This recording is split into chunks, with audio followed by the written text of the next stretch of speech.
Hello everyone and welcome to a few more games that we're going to cover from the FIDE World Cup. Fabiano Caruana won third place. He had to fight it out with Abasov, and we are going to check out that game. But first we are going to check out the game from round 4. A lot of you guys have requested this one. It's Fabiano Caruana with the white pieces against Robson with black, and it features just a brilliant attack where Fabi just completely dismantled Robson with the black pieces. So let's check it out. Fabi has the white pieces and he opens with e4. We have e5 by Ray, knight to f3, knight to c6, and bishop to c4. Fabi goes for the Italian game. We have knight to f6, the two knights defense, and of course d3, the modern bishop's opening. Bishop to c5, transposing into the Giuoco Pianissimo, and now c3. We have d6, castles, and pawn to a5, stopping b4. All been played before. Rook e1, we have bishop to a7, and now knight b to d2. We have pawn to h6, and now knight to f1. Castles by Robson, and here h3 is a known move. There are some other moves that have been played here, but knight to g3 is what Fabi plays, and it is now as of move 10 that we have a completely new game. And developing the bishop to g4 doesn't really do all that much for black. You're gonna meet it with h3, and now, okay, you can't really go here. The knight will capture it. If you capture, you already develop white's queen. You have constant pressure on f7, so not something black will be proud of. So instead, we have knight to e7, shifting the knight over to g6, and now pawn to h3. We have knight to g6 and bishop back to b3 now. In expectance of bishop to e6, Fabi wants to bring the bishop over to this diagonal.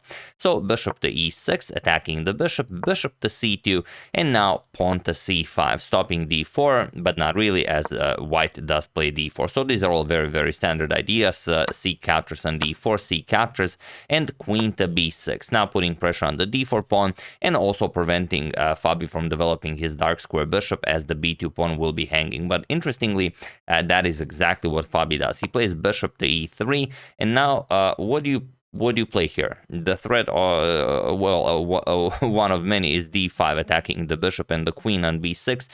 Do you capture the pawn on b2? That's the question here. In fact, it is the best move, and Ray plays it. Queen captures on b2.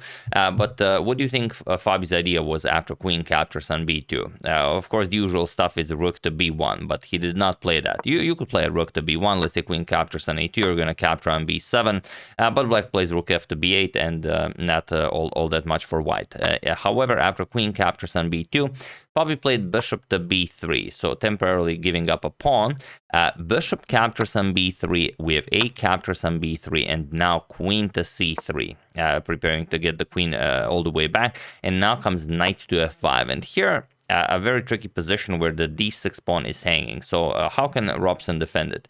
Well, one way to do it is to play rook f to d8, and this is in fact the best way to do it. But he played queen to c7, and it seems like a reasonable plan. You snatch a pawn, you go back with the queen. c7 is a very natural square for the black queen. You also defend on d6. If rook to c1, you can always bring the queen to d7. So the pawn will be nicely protected. But Fabi had something else in mind, and that's why rook f to d8 was best. Keeping the queen on c3, Fabi plays bishop captures on h6. And here, you already feel that something has gone terribly wrong, because Fabi just won back his pawn, and if you don't capture back the pawn, then, you just have a worse position. So, of course, Robson has to capture it. G captures on h6. It is objectively the best move. And now comes queen to d2 by Fabi. And now you see, okay, maybe my queen was a little bit better on c3, preventing this queen to d2 maneuver. And also, how do you stop queen captures on h6 followed by queen to g7 checkmate? Doesn't seem like there's much you can do. Well, you can. You have to give back some material. Knight to f4 prevents queen captures on h6. And now just Fabi plays g3. He even allows knight captures on h3 with check, but even if you do this, then king attacks the knight, and now you have to go back, and then the pawn will capture the knight, so it doesn't really do all that much. Fabi instead played knight 6 to h5. What he should have done is king to h8. Sorry, Robson should have played king to h8, and now after something like d captures, and g captures on f4, okay, he's still fighting. But after this g3 move, he played knight 6 to h5, and now Fabi played g captures on f4, knight captures captures on f4, and king to h1. We have king to h7, both of them getting the kings off of the g file, and now just a nice calm rook captures on a5. And now, okay, there's a lot of pressure here on this e5 pawn, with the knight, with the rook from a5. How do you continue this with black? Well, there just aren't any good moves. It's a bad position for black. Robson played bishop to b6, and now his position is dead lost. He attacks the rook, but of course you guys know that this doesn't matter. Feel free to pause the video and try to find the absolute best move for Fabi while I give you a couple of seconds. And sorry, yeah, this is a classical game. Sorry about the art there.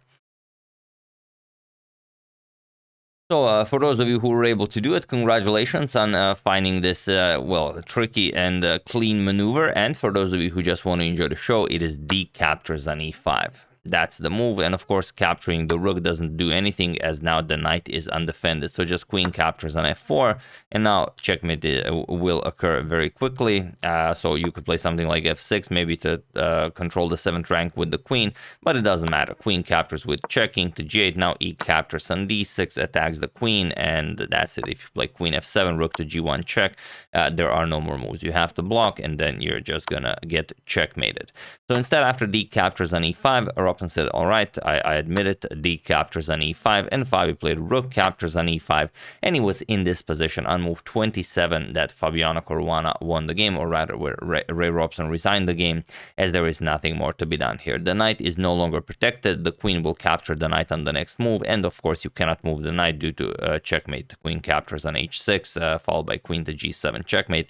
There is nothing Robson can do this. And since the first classical game where Robson had the white pieces ended in a draw, this is how Fabi won round 4 against Ray Robson. He took it down in classical time format.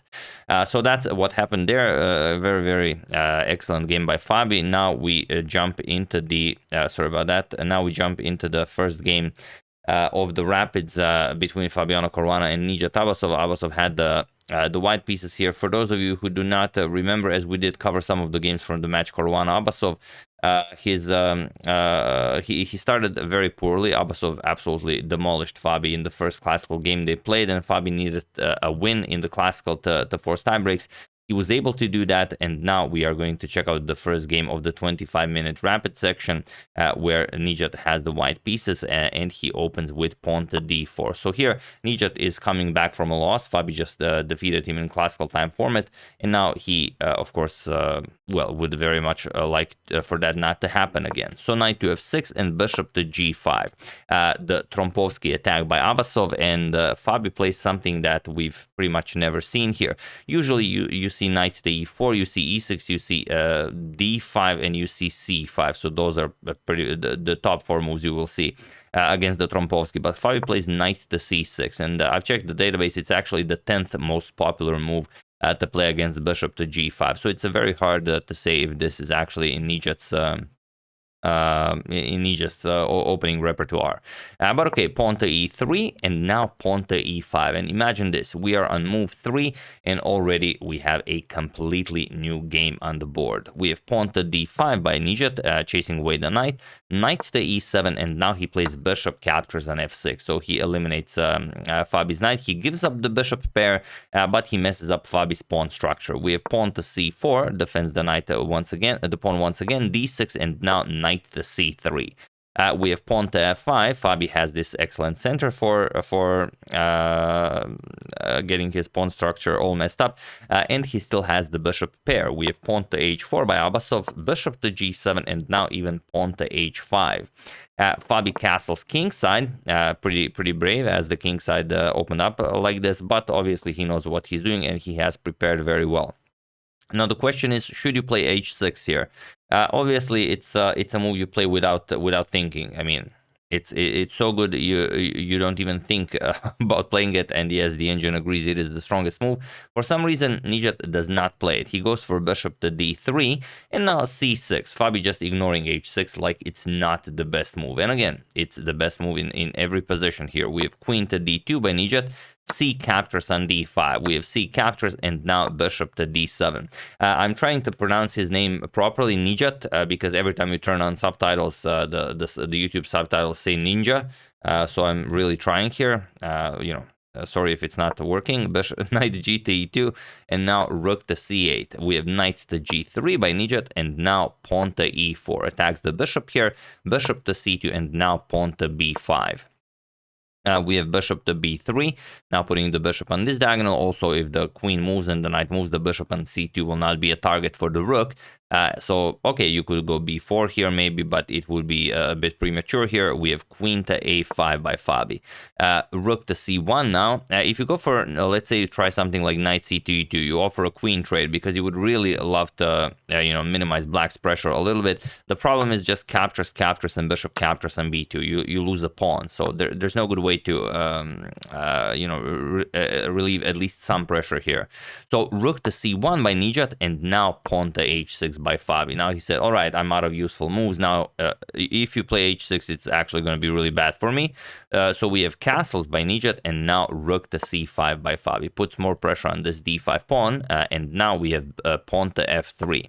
Nijat decides to open up the center, but now bishop to e5. By playing pawn to f3, the knight on g3 has been weakened. So queen to f2 defends the knight. Now e captures on f3, queen captures on f3, and now queen to b4. Yes, the game is once again decided via the b4 square. And look at this. We have rook to c2, and now pawn to a5. The queen on b4 made room for the pawn here. Rook c to f2, doubling up on the f file, but now comes a move that, well, I'm not just gonna tell you the move. Feel free to pause the video and try to find the absolute best maneuver for Fabi while I give you a couple of seconds.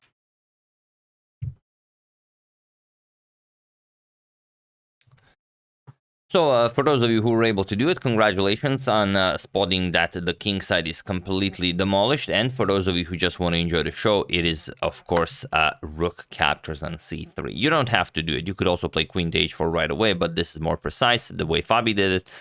B captures on c3 is met with queen to h4, and now you just get, completely destroyed here. So knight captures on f5 was played. You have to give up the piece somehow, so it's better to at least eliminate the f5 pawn. Knight captures on f5, and now b captures on c3, but of course Fabi again goes for queen to h4. We have g3, and now just knight captures on g3. Of course, there's no way to avoid checkmate. Now the problem is, if you play rook to g2, which seems like a great move, it's met with just queen to h1 check, king f2, and queen captures on f1 with checkmate.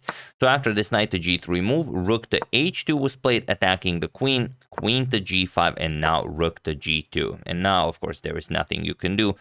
Bishop to h3 was played, and now there is nothing more for white to be done here. So it was in this position on move 28 that Nijat Abasov resigned the game, as there is nothing more to be done here. So imagine that. I mean, here 27 moves, Fabi just completely destroys Ray Robson, and now in 28 moves he completely demolishes Nijat Abasov.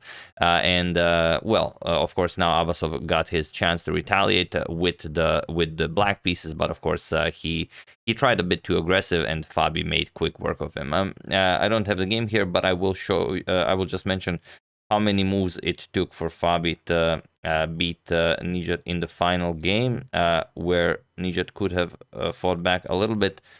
29 moves. So yeah, Fabi, once he lost that game, it was pretty much miniature after miniature after miniature. So yeah, very nicely done by Fabi. And like I said, if you have any other games that you would like to see from the FIDE World Cup, as of course we haven't covered most of them, do use #suggestion, and I will cover it definitely, as we have another big tournament coming up very soon. These are the starting ranks from the Abu Dhabi Masters. It will be Magnus Carlsen, who will be the top seed. Then you have Anish Giri, Gukesh, Abdusatorov, Nodirbek, Vidit Gujarati, Yu Yangi, Pragnananda, Arjun Erigaisi, Parham Maksulu, Jordan Pamporest, Amin Tabatabai, Basem Amin, Nihal Sarin, Grigory Oparin, Maxim Matlakov, Vladimir Fedosev, Gilles Moussard, Salim Saleh, Javakir Sindarov, and Narayanan. So those are only the top 20. I think there are 30 grandmasters who are at least over 2600. So it's going to be a great tournament. And as you can see, Magnus obviously not fed up with classical chess just yet, as he is playing in this one right after the World Cup. I mean, it's been a grueling month of classical chess, and now we're going to get more. So I'm very, very happy about that. Hope you guys don't mind it either. That's the game. Those were the games. Hope you enjoyed that. I would like to thank Denis Fresato, Samir Angosh, Rajash Chowdhury, Robert Bloom, and Andrew Woolley for your contribution to my channel. Thank you a lot. I really appreciate it. As usual, you can check 2 of my previous videos here. Thank you all for watching, and I will see you soon. Continuing to check up on your wonderful suggestions and whatever else happens in the chess world. So thank you all. I will see you soon, and have an excellent rest of your day. And once again, big congratulations to Fabi on winning 3rd place in the FIDE World Cup. See you soon.